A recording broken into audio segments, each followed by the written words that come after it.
हे पहा किती छान आणि कडक अशी आपली तिळाची पोळी झाली आहे. तर चला तर बघूयात कशी करायची.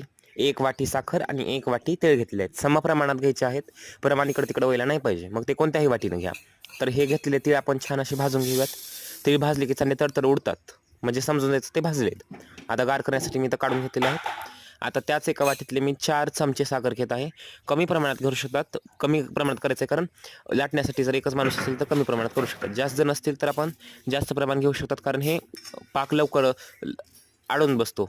त्यामुळं लगेच गार होतं आणि ते लाटता येत नाही. त्यामुळं छोटंच प्रमाण घ्यायचं आहे. आता मी त्याच वाटीने त्याच चमच्याने 4 चमचे तीळ पण घेतलेले आहेत.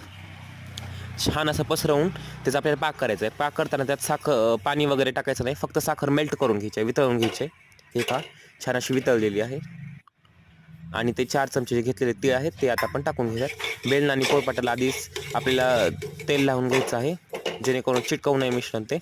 आणि चटकन ही प्रोसेस खूप फास्ट करायची आहे. चटकन आपल्याला त्याला लगेच टाकून लाटून घ्यायचं आहे. हाताला पोळू शकतो त्यामुळे सावधानतेने आपण एखादं वाटीच्या साहाय्याने त्याला चांगलं हे करून घ्यायचं आणि पुन्हा चांगलं लाटून घ्यायचं आहे बेलण्याने. एकदम पातळ लाटायचं. हे बघा किती पातळ लाटलं आहे. छान आपल्या कडक झालेले आहेत. 15 ते 20 दिवस आरामशीर टिकतात.